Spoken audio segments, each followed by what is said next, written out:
دوو تەقیناندا پتر ji 20 kesan li Bexdayê tên kuştin. Di lêkolînan sebaretpeywendiyan digel Rûsya, zava û şîretvanê Serok Trump ne armanca rastexweya FBI ye. û lê gora pêdaçûneka dengê Amerîka bi sedan milyon dolar ji bajarê Silêmaniyê rewaneyî dervebûne.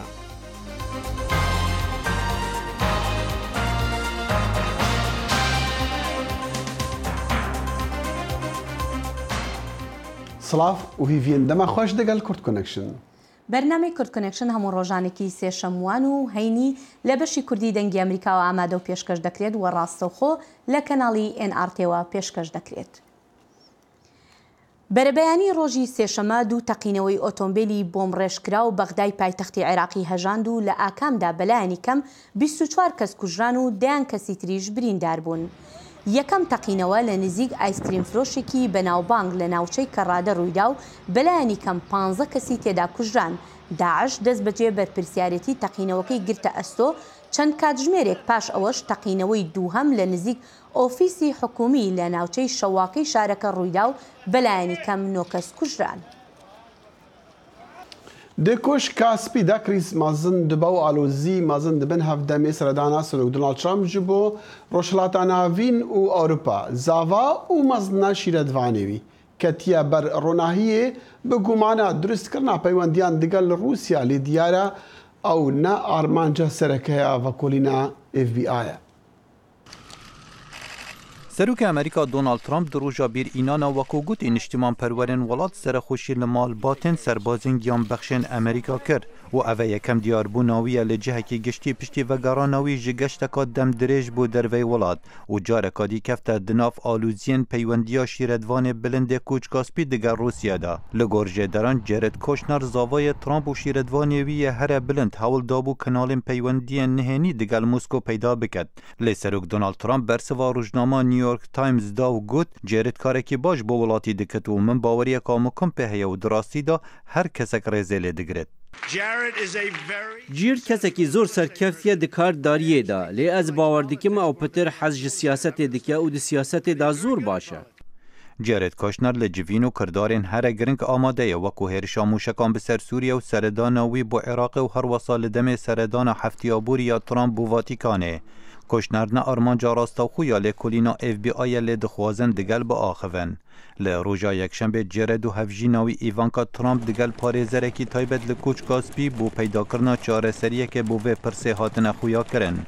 Koçgaspî rêjde ku Kushner çi karekî şaş nekiriye û her peywendiyek diger Rûsya peywendî bi siyaseta Amerîka ve nebû. Lê Demokrat di nav Kongresya daxwaza pêdaçûnê li ser astê bawerî pêkirina Kushner dikin. Ez bawer dikim divê em bigihine reh û rîçalên vê pirsê. و ez bawer dikim divê em bêhtir lêkolînê li ser asta bawerî pêkirina bi Kushner bikin da rastiya gotinên wî aşkere bin. Qeyrana destêwerdana Rûsya di helbijartinên serokatiya Amerîka û peywendiyên taybet yên karbidestên Koçgaspî ewa nîgeranî di nav demokrata peyda kirî bi heman ava komarîş nerehet kirîne.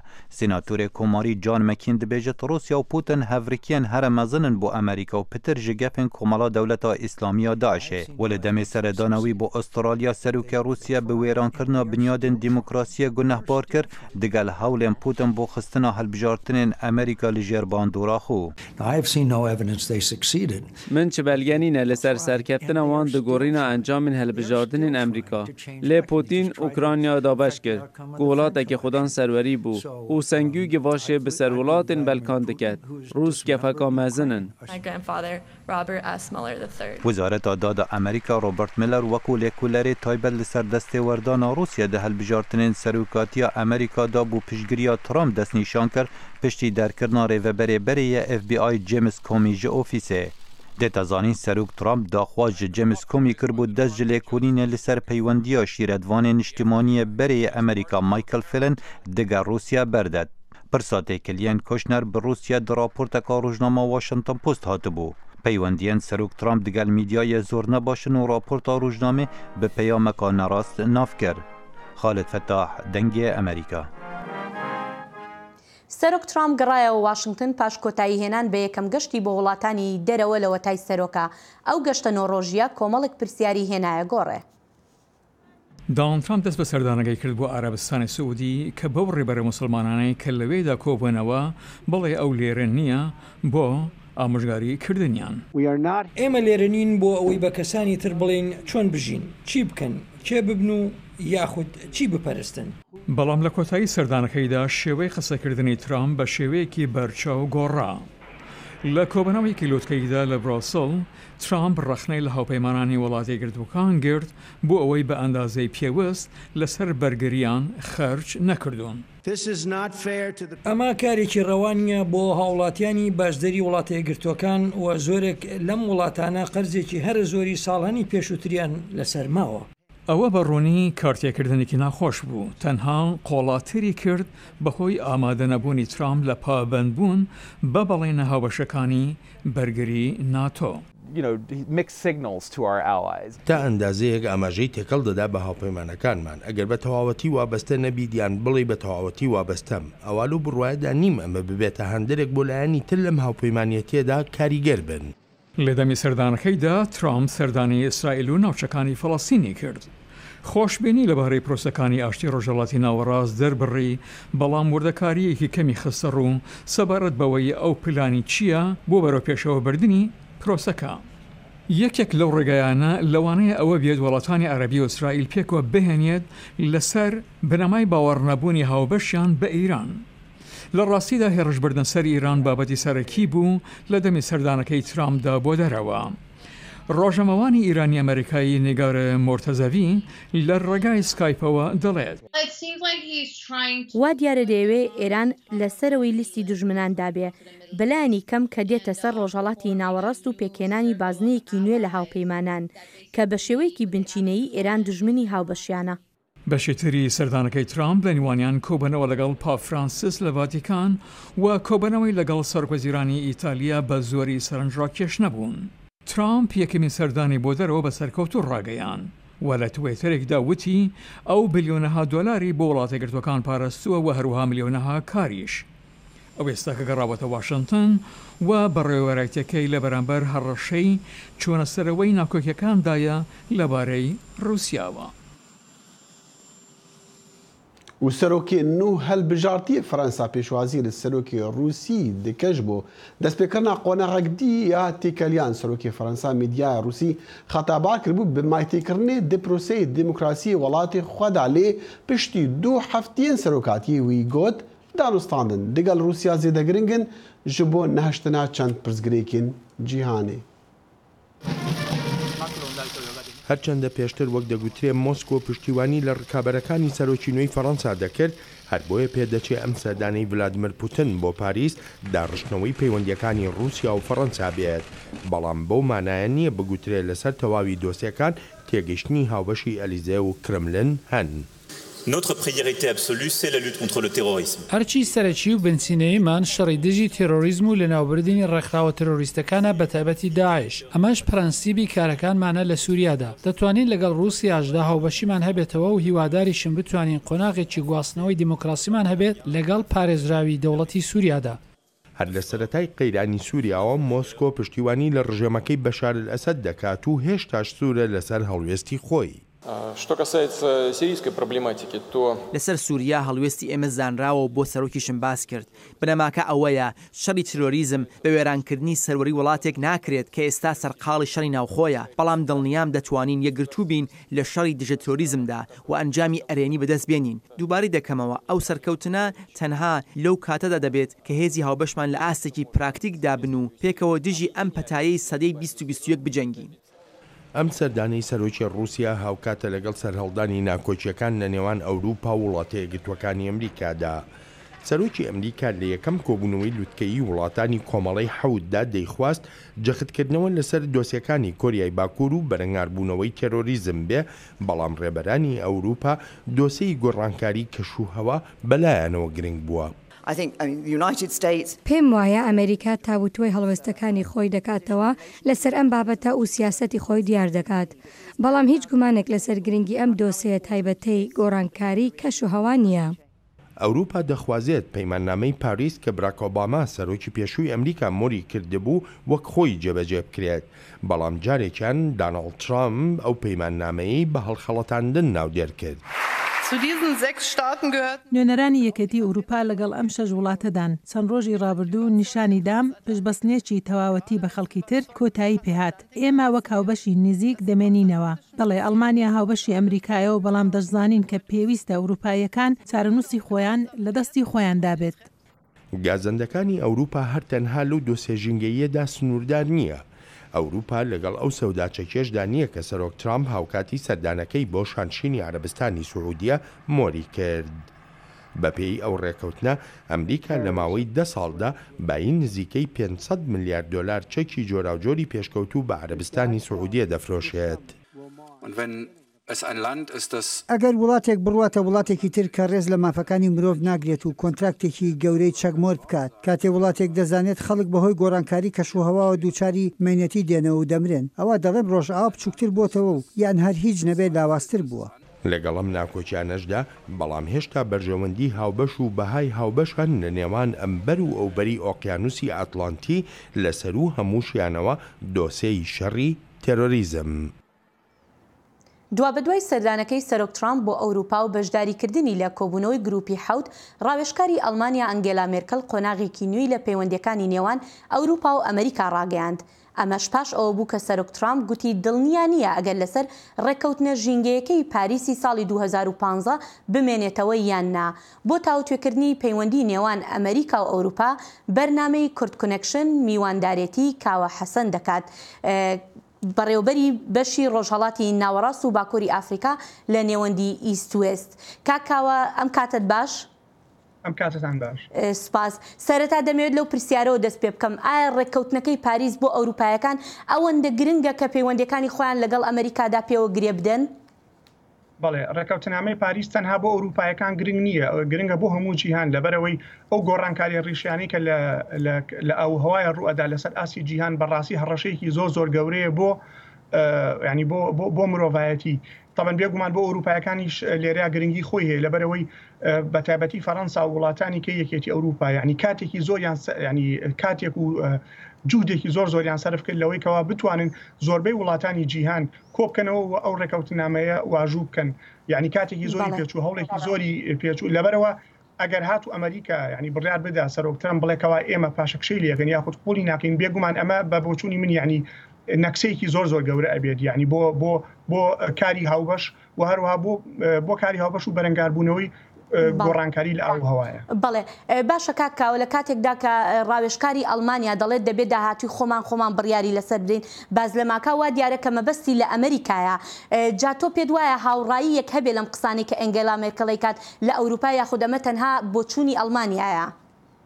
بەڵێ، تەبانە ئەمە پرسیارێکی زۆر گرنگە. یەکەم نابێت لە بیرمان بچێتکەوە ینی دوو هۆکاری سەرەکی هەیە بۆ ئەم شێوازی قسەکردن و وتاردانی کە مێرکل کردی، کە شتێکی زۆر تازەیە بۆ مێرکل، چونکە مێرکل ناسراوە بەوەی کەوا زۆر لەسەرخۆ و هێمنە و متحەفیزە قسەکردنەکانیە. هۆکاری یەکەمیان ئەوەیەکەوە تا ڕادەیەک پەیوەندی هەیە بە هەڵبژارنەکانی داهاتووی ئەڵمانیا لە مانگینەوە، ینی ناتوانین ئەو فاکتەرە بڵین ڕۆلی نەبووتیایە. بەڵام فاکتەری سەرەکی بریتە لەوەی کەوا بەڕاستی لەسەر ئاستی یەکێتی ئەوروپا نیگەرانی و ینی گازندەیەکی زۆر هەیە لە ترامپ لەبەر شێوازی ینی وەنیە ئەو شێوازی حکومکردنی، شێوازی هەڵسوکەوتی کارکتەری ترامپ کەوا ینی زۆر متەقەلیبە، نازانن چۆن مامەڵی لەگەڵا بەڵام ینی ئەتوانم بڵێم تا ڕادەیەک مێرکل ئەو قسەی کە کردی ڕای بەشێکی زۆرە ینی لە سیاستمان لە سیاستمەدار ئەوروپیەکان، بەڵام لەوانەیە هەمویان بە هەمان شێوە تعبیری لێ نەکەن، بەڵام ئەمە گۆڕانکاریکی تازەی لە پەیوەندی نێوان ئەمریکا ئەوروپا و لە هەمان کاتیشە پەیامێکە لە مێرکڵەوە کەوا بڵێ ئێمە فعلەن بەجددی بیرەکەینەوە لەوەی کەوا هەوڵبین زیاتر پشت بە خۆمان ببەستین. بەڵێ، بەڵام لە بیریشمان نەچێت سەرۆک ترامپیش با بڵێن ڕەخنەی لە وڵاتانی ئەوروپا ئەوەیە کە بەشی خۆیان بۆ بەرگری نادەن، ینی بەشی خۆیان ئەمریکا زیاتر با بڵێن هاوکاری ئەکا لەو بارەیەوە. باشە کاکاوە، گەر ئاراستەکان بەم شێوەیە بڕۆن، تۆ پێت وایە ببێتە هۆی هەڵوەشانەوەی گروپی حەوت؟ طبعا ڕاستە لەلایەک ئەو قسەی کە سەرۆک ترامپ کردی تا ڕادێک ڕاستی تایە یعنی فعلەوە ئەبێ ئەوروپا ئامادە بێت زیاتر بڵین ئەوە نییە لە ڕووی بودجێتەوە پارەی زیاتر سەرف بکەن لە بواری یعنی لە بواری جەنگا و لە بواری دیفاع ئەمە زۆر ڕاستە بەڵام لە هەمان کاتە ئەوەی کە جەناب وتی ئایا ئەمە ئاماژەیە کە بۆ کۆتایهاتنی گروپی حەوت بە بۆچوونی من هێشتا زۆر ئێمە بەم شێوەی بیرکەینەوە یعنی و دەرەنجامەکانی ئەم وتارەی مێرکل هێشتا زۆر بزانین بیزەبت چۆنە بێ بەڵێ لەلایەکەوە لەوانەیە ئاماژە بێ بۆ جۆری بیرکردنەوەیکی تازە لە یەکێتی ئەوروپا بەڵام هێشتا زۆر بڵین کۆتایی هاتنە بە گروپی حەوت کۆتایی هاتنە بەکاری هاوبەش لە نێوان ئەوروپا و ئەمریکا لەبەر ئەوەی لەبەر سێ هۆکاری سەرەکی ئەگەر زۆر بە خێرایی ئەمریکا هەتا ئێسش بەهێزترین وڵاتە لە ڕووی ئابووری و سەربازیەوە لە جیهانە و ئەمریکا زۆر پێویستە بۆ دیفاعکردن لە ئەوروپا و لە هەمان کاتیش ئەوروپا پێویستی بە بازاڕی ئەمریکا یعنی ئەمریکا بازارێکی زۆر گەورەیە بۆ بەرهەمەکانی یەکێتی ئەوروپا. بەڵێ کاکاوە حەسەن زۆر سپاس دەکەین. زۆر سپاس بۆ ئێوەش. و پشتیڤەگەڕێژ سەردانا دەربە سەرۆک دۆناڵد ترامپ ڕاستی ئالۆزیین پەیوەندیە ئالیکارێن خوا دەگەل رووسیا دەبا ئەف ئالۆزیکردنە قۆناغەکدی پشتی لێکۆڵینە دەگەل یان پشتی لێکۆڵین گەشتیە زاڤایەوی. هاوکاتی ئەوەی سەرۆک دۆناڵد ترامپ گەشتە پڕ هاژوهوژەکەی بۆ خۆرهەڵاتی ناوەڕاست و ئەوروپا بە سەرکەوتوو ڕاگەیاند دەڵێت بڕوام وایە ئێمە لە هەر شوێنێک بین ئامانجی خۆمان دەپێشین. هەڵمەتیشی میدیایی سەنگێکی زۆری خستە سەر یەکێک لە ئەندامانی بڕوا پێکراوینە و بازنەی سەرۆک ترامپ. جێرد کۆشنەر کەسێکی زۆر سەرکەوتووە لە بواری بازرگانی و خانوبەرە لە نیویۆرک خودی خۆم زۆر شانازی پێوە دەکەم. سەرچاوەکانی هەواڵ یەکەم جار گوتیان جێرد کۆشنەر بووە جێی سەرنج لە لێکۆڵینەوەی FBI پەیوەست بە دەستێوەردانی رووسیا لە هەڵبژاردننی سەرۆکایەتی ساڵی پار پاشان چەندان راپۆر هاتنە ئارەوە و دەیانگوت گوایە کە بەر لە ڕێوڕسمی گرتنە دەستی پۆستی سەرۆکایەتی ئەمریکا لەلایەن دۆناڵد ترامپەوە جێرد کوشنەر قسەی لەگەڵ باڵێزی رووسیا کرد سەبارەت بە دروستکردنی هێڵێکی نهێنی بۆ پەیوەندیکردن لەگەڵ مۆسکۆ. لە سەروبەندی هەڵمەتی ئەو هەڵبژاردنەدا بوو کە تێیدا دەگوترێت رووسیا بۆ یارمەتیدانی دۆناڵد ترامپ دەستوردانی لەو هەڵمەتەدا کردبوو ئەمەش بە مەبەستی زیانگایاندن بە هیلاری کلینتن جا ئەگەر ئەم هەواڵانە دروست بن ئێستا دەبێت ئەو پرسیارە بکەیت و بڵیت کە ئایا ئەوان ئەو ئاخافتانە لەکێ دەشارنەوە. بەڕێوەبەری پێشووی دەستگای هەواڵگری نەیتوانی نیگەرانی خۆی بشارێتەوە لەو بارەیەوە. ئایا کەم لەمانە نەزانین بێسەروبەری یان خۆبەزلزانین یان گومان هۆکار بوون بۆ ئەوەی بیر لەوە بکەیتەوە کە ئەم پەیوەندیکردنە لەگەڵ باڵیۆزی رووسیا بیرۆکەیەکی باش بوو یان گونجاو بووێت. بە گوتەی بەرپرسانی باڵای بەڕێوەبەرەتی سەرۆک ترامپ بوونە کەسێکی جێی سەرنج واتای ئەوە نییە کە جێرد کوشنەر تاوانبار بکرێت یان تەنانەت گومانی ئەنجامدانی کاری هەڵی لێ بکرێت. هەندێک لە سەرچاوەکانی هەواڵڕایان گەیاند جێرد کوشنەر هەوڵی دامەزراندنی کەناڵێکی نهێنی لەگەڵ رووسیادا بوو. بەڕای من هەردووکی ئاسایی و مایە قبولکردنە دروستکردنی پەیوەندی لەگەڵ وڵاتێک بە تایبەت رووسیا ئەوە کاریەکی باشە. کۆمیتەکانی کۆنگرس لە ئێستادا پەرۆشن گوێبیستی وتەکانی جیمس کۆمی بەڕێوەبەری پێشووی FBI ببن و لە ئێستادا چاوەڕوانی شایەت حاڵێکی پایە بەرزی دیکە دەکەن. من پێم وانییە کە دەرەنجام ئێمە بمانەوێت پەڕێز کۆشنەر ئامادەی بەردەم کۆمیتەکەمان بێت. هاوکات بە تەواوی پێشبینی ئەوە دەکەم هەروەها دڵنیاشم کە بەڕێز ڕۆبرت مولر بەڕێوەبەری پێشووی FBI ئەویش ئەو دەنگۆیانە یەکلایی بکاتەوە. بەڕێوەبەری پێشووی بیرۆی FBI بە ڕاوێژکاری تایبەت دەستنیشان کرا لە لێکۆڵینەوەی سەرەتای ئەم ساڵدا و ئەرکی ئاشکراکردنی هەر ڕەفتارێکی تاوانکاری پێرسپێردرا پەیوەست بە دەستێوەردانی مۆسکۆ لە هەڵبژاردننی سەرۆکایەتی ئەمریکا لە ساڵی ڕابردوودا. وێزگەی ڤیکتۆریای مانچستەر سەر لە بەیانی ڕۆژی سێشەمە کرایەوە پاش هەفتەیەک لەوەی کە بەهۆی تەقینەوەیەک 22 کەس کوژرابوون لەوێ. ئەو وێزگەیە بەستراوە بە شوێنی ڕووداوەکەوە کە بە مەبەستی لێکۆڵینەوەی زیاتر داخرابوو لەو کاتەوەی کە سەلمان عەبدی بۆمبێکی لەمیانی کۆنسێرتی هونەرمەند ئاریانا گراندێ تەقاندەوە جگە لە کوژراوەکان دەیان کەسیش بریندار بوون. دێ کتێبا خۆیان نوودا دەکتەر کەژاڵ ڕەحمانی دیبێژەوە کا کورد و خانەمەک دمالەکە سونیدا مەزون بوو لە دەستپێکە ژیانەخوا منزانی کە ئیسلامی چەندێک کاریگەری لەسەر ناسنامە من نیە نەتەوەیی هەبوویە و کانێ کورد و ناسناماوان چەند جیهانی پشتگوێ خستینە. دەکتەر ڕەحمانی میوانەوە دەنگی ئەمریکا بوو ئەمژێ پرسین کە سەفەراوێ بردوو ناسنامێدا چاوە بوو. ئەو جارە کە مرۆڤ هەر مناڵێ ئەو پێناسێ خۆیە پێیاکە کە جیاوازە لەگەڵ ئەوانی ترە اینجا سێ حاڵەت پێش دێت یا ئێمە بە یەکەوە یەکسانین تەک ئەوە ناکەت لەگەڵ ئێمە جیاوازن یا ئێمە بندەستین یا باڵادەستین ئەو بندەسیە پرسیاری لەکەن بۆچی ئێمە بندەستین لەوە هەر لەو دەمەوە خەبات پێش دێت خەبات یەکێ بە تووڕەیی یەکێ نا بە زیرەکی تری ئەو بنەڕەتە خەریکە ئەو بنەڕەتی خەبات لەو ساڵە لەو لەحزە دروستە بێ باشە بۆ پێناسەی ملەتێک بۆ پێناسەی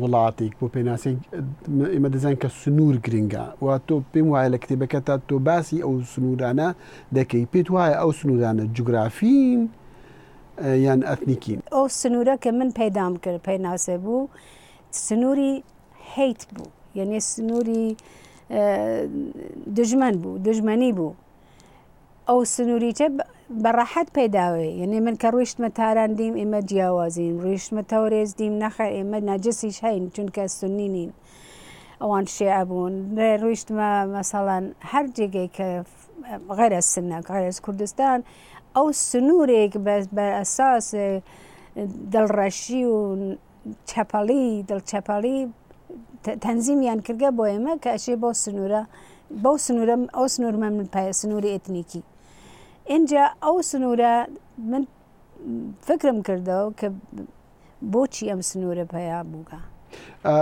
دکتەر کەژەڵ دەمی لە کوتایدا پرسیارەکە کتێبەکەی خۆدا قەت هەوڵت دا باسی ئەو بکەی کە هەوڵ هەیە بۆ ئەوەی دەوڵەتی کوردی دروست بێ ئێستا هەوڵ هەیە بۆ ئەوەی لە هەرمی کوردستان ڕێفراندۆمێ دروست بێ بۆ ئەوەی کە پرسیار لە خەڵک بێنێ دەوڵەتیان دەوێیاننا تۆ ئەم بابەتە باس کرد و بە چۆن لی تێدەگەی پاش 2023 کە من ڕۆیشتم بۆ هەولێر هەر ئەو ئیراد مەگرد کە بۆچی ئێوە یەک دەفع خۆتان ڕەها نەکرد مشکڵیش یعنی ڕێفراندمیش ئاسان نییە ئاسان نییە بەم جۆرە ئەلان مشکڵە ئەو وەختە باش بوو 2023 ئەلان مشکڵە لەسەر چی لەسەرەوە ئێمە نەماتوانیگە یەک کردووەکە خۆمان یەکگرتنی خۆمان سابتکەین کوردیش خۆی خەتاکارە یعنی ئەو وەختە لە 2023 ئەگەر کردویان باشتر ڕاحەتتر بوو ئێستا چیان ئیسێج ئەگەر میخەنە دوایەوە شەڕی مووسڵ تمان بێت ئیسێج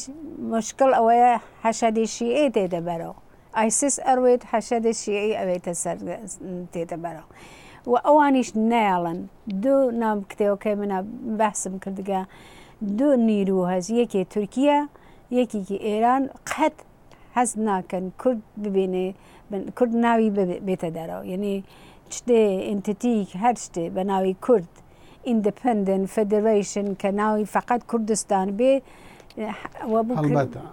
ئەوانە نایەنەوەی ئێمە چی بکەین ئێمە بێ کورد یونایتد کورد ئاسانە یەکبوونی کورد ئاسانە یونایتد کورد هیچ کەس بەردەمی ئێمە نەگرتکە کە یونایت نەبی بۆچی ئەمەش بەشێک بوو لە وتوێژەکەی هاوکارم دەخیلی شەمۆ لەگەڵ دکتۆر کەژاڵ ڕەحمانی لە کاتێکدا هەوڵەکان بەردەوامە بۆ ڕزگارکردنی تەواوی شاری مووسڵ هەتا دێت خەڵکی زیاتر لە ڕۆژاوای شارەکە هەڵدێن بۆ ئەم مەبەستەش کار بەدەستان کەمپێکی نوێیان کردوتەوە بۆ ئاوارەکان سەرەڕای خراپی باری گوزەرانیان لەوێ بێگومان نەها ئاوارەبوونە خەلکێ مووسڵێ لە ئالیە ڕاستێ یا بەردەوامە و تایبەت ئەو دەڤەرێن شەر لێ هەی لەوما لە نەحیا نەمرود کو دیکەویتە سنوورێ قەزا حەمدانیە لە باشوورێ ڕۆژهەلاتێ باژارێ مووسڵێ و بدیراتیە زێدەتر ji 40 کیلومتران کەمپێکا تازە هاتیە vekirин داکو پێشوازیە ئاواران لێ بهێتەکردن و niha ژمارەکە خەلکی لێ ئاکنجی بووینە بەلێ وەسا دیارتیان ku ew di rewşeka xirab da jiyana xwe borînin ji layê nebûna xizmetguzariyan ve û dabînkirina pêdawîstiyên rojane wekû av û xwarin. Bi xudê me çi nîne ne cilûbergên zarokan hene ne xwarin û vexwarin tiştek nîne û Daişa eziyeta me da. Ma çi bû me hêlaya em dixwaze cilûbergên zarokan û şîrî dikeyin. ونطالب الحكومة ئەمژ حکوومەتی داخوازە پێدیڤین خواردنێ دکن و divê ew me vegerînin herêmên me û her wiha em ji wezareta navxwayî dixwazin ku me vegerînin karên me. Erwesa awarên Kempa Nemrûd dixwazin ji layenên peywendîdar û rêkxrawên nîvdewletî harîkariya wan zêdetir bihête kirin ji ber ku ew di werzê havînê da new zorbeyî zaroyên wan tûşî nexweşiyan bûyne. عندي مرضى عندي والدتي ما نخوش هنا وديكا من فشارة خوينوية شاكري هيا خودش بنجه ساخلمي رازي بيت ام دچينا جموان او تشتي هيد دنما اري برا اگر پاري ندنما بخودي ام تنب جلو برگن خودر كتين ما افدش دا شهيا زاروكين مد بجلو برگن والله يا اخي قاعد انت تشوفها انا اره برا تو بخو ببینه حال خلک چاویا ناف هیا نجیان هد و خیوت دا ولبن و گرمه کی قائل دبت او خزانوی دناوان خیوت دا بجین هجی گوتنه حتی نها زیدتر جه هزار خزانان هاتین حواندند لکمپا نمرود و پرانیاوان خلک تاخ هفده تموزن و نجار و اصلاح زراعی و صحه و رفاعی و گلک تاخندن اوین کفن نزیک موصلا کفن لآلی راست باجار موصله کاوا عمر دنگ امریکا موصل ده تفلهوی بویران دا راستی گلک جاران نخامتی دمینه مجارن کجبو خلکه خمین روجانن و بالاوان دکشینن ام لگل میوانن خوب آواکی سر بخو به آلی گفتگو دکن شوپاندنا راستیه بریا پاروکرنا بیرو بوچینین جور و جور او بنگه که سرکه براستی جبو آواکرنا پیوندیه که و هر وها باوریه لگل تماشاوانان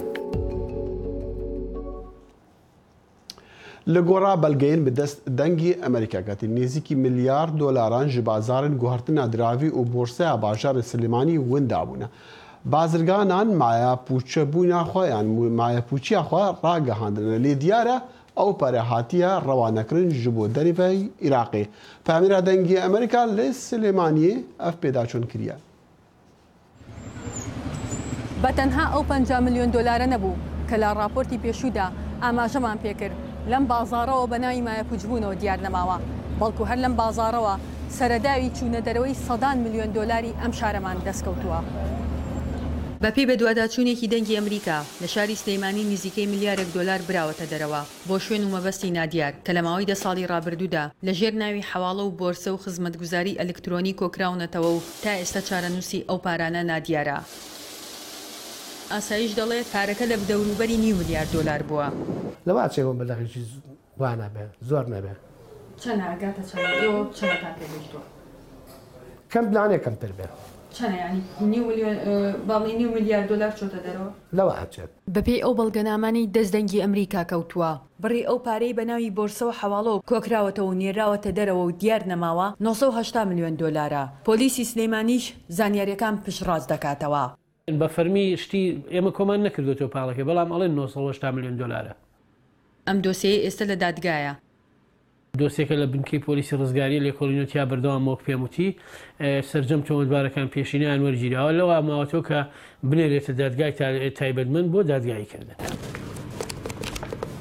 هیچ کاتێک سینونی پاسەوانی شەوانەی یەکێک لە بانقەکانی ئەم شەقامەی شاری سلەیمانی پێشبینی ئەوەی نەدەکرد ژیانی بۆ شێوازە کتوپڕێ بگۆڕێت لە چاوەڕوانی هاتنی موچەی چەند سەد هەزاری مانگانەیدا لە ڕێگەی تێکەڵبوونی بە چەند کەسێکی ترەوە مامەڵە بە 100 ملیۆن دلاری ئەم شارەوە بکەن و بینێرنە دەرەوە و دیار نەمێنێت کە بەپێی زانیاریەکانی دەنگی ئەمریکا ئەم کۆنە پاسەوانە و ئەو پێنج هاوبەشەی تری چەند بەرپرسێکی باڵایەن لە پشتەوەیە چاوەڕوان بن دەنگی ئەمریکا زانیاری زیاتری لایە لە ڕێگەی ئەم بەڵگەنامانە و هەروەها لێدوانی بەرپرسانەوە. ژیار محەممەد دەنگی ئەمریکا سلێمانی.